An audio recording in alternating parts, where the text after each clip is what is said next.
My name is Bertie Bosrédon and I work freelance. I help charities to develop their online presence, online strategy. I help them with their website. And yes, and my website is bertie.fr because as you can hear, I'm originally from France, but I'm based in the UK.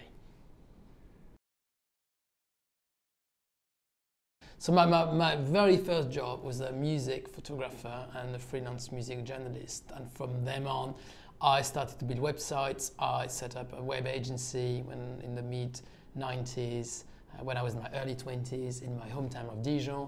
And then I moved to London and I ended up in the charity sector a bit by accident in 2001. I was the first online manager at the British Heart Foundation, where I worked there for 5 years. And then I moved to breast cancer care, where I stayed for 6 years, again setting up a web team and implementing a more digital culture and using digital as a service. And for the past year, I've been working freelance, helping more charities. Yeah, so in the past year, I've been working freelance. I've worked with a variety of charities, fairly large, like Samaritans, where I help them with the content strategy for their new website, and now helping them with online fundraising. I work with larger charities like Amnesty International, where I'm working with a web agency called Civ Digital, and we're implementing an internal engagement program to help staff across the movement to understand the benefits of digital and to acquire digital skills. I worked with Christian Aid on a peer-to-peer fundraising pilot, so trying different online fundraising platforms or online fundraising methodology and seeing what works for them. So I've done that with an agency called Purple Vision. And I've done quite a few projects direct for charities like Scope, doing some workshops with the senior management team to show them what other charities are doing. And recently, I've done a digital strategy and communication strategy for a small charity called the International Tibet Network, which was really a very interesting project. So I used Skype to speak to people in India, in Mexico. It's really interesting. And I'm currently working on a very exciting project with Charity Comms, which is about identifying metrics that charities can use to measure success online. So I've worked with initially a group of 15 charities who have an income of more than 10 million to identify about 200 metrics.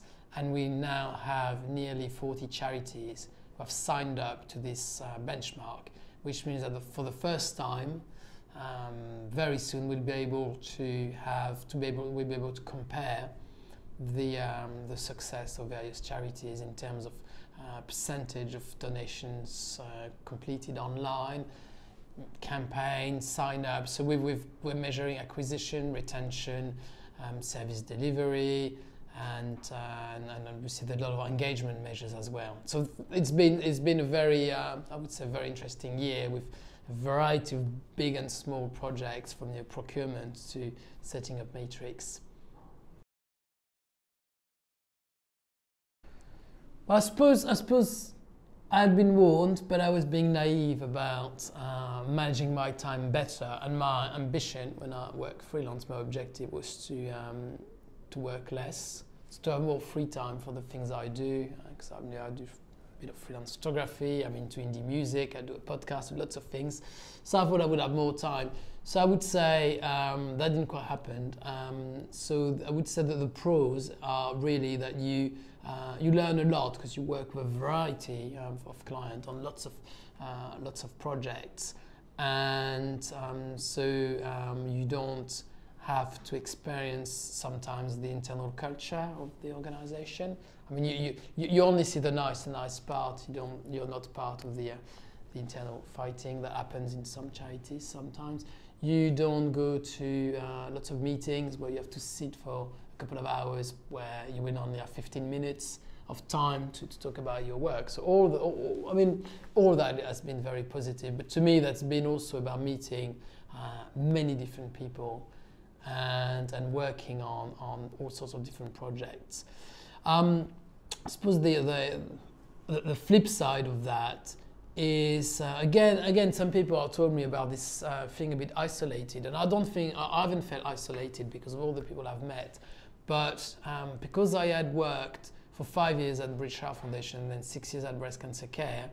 When I worked in those organizations, I knew everyone, from the receptionist to the PA of or sometimes the chief exec.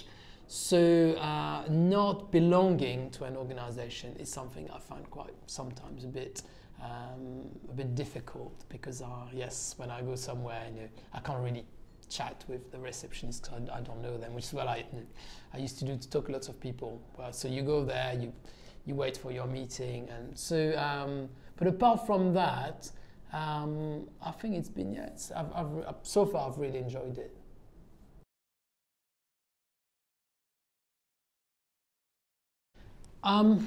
That's quite a difficult question. So I can only talk about my personal experience. I've been thinking of working freelance on several occasions in my working life, and in previous time it was due to various circumstances. It was more about either having issues with strategic decisions, or with the management, or restructure, and at those times I felt a bit frustrated by some of the things happening in the organization I was working for, and thought, okay, I'm going to work freelance. And I'm glad I didn't do it. I've done it at a time where I felt very positive, that it felt like one of other options. So I think when you decide to go freelance, and again, that's really quite personal to me, but it was really about being ready, being positive about it, and not doing that out of frustration, because you have to be very passionate and very positive. So that would be one thing. The other thing is the network. It's really, really important to have a very strong network of people, because I remember when I was thinking of working freelance, a few organizations I know said, okay, now we would definitely work with you, we could have you 1 day a week, and that didn't happen. So sometimes it's not the people who promise they will work with you that actually work with you. So I didn't start networking on purpose. For many years it was part of my job when I was at Breast Cancer Care to promote the organization and show the organization was very innovative in terms of digital, and that just happened that by helping other people I started to meet more and more people. So so having a very good network is important when you start, and then I think it's worth a try. I'm be very honest, I'm not sure yet. When I decided to work freelance, I've given myself 3 years to see how that goes. So far I've really enjoyed it. I'll see how the rest goes. I think that I may end up coming back to full-time employment if I found the right organization, the right role, and the right mission.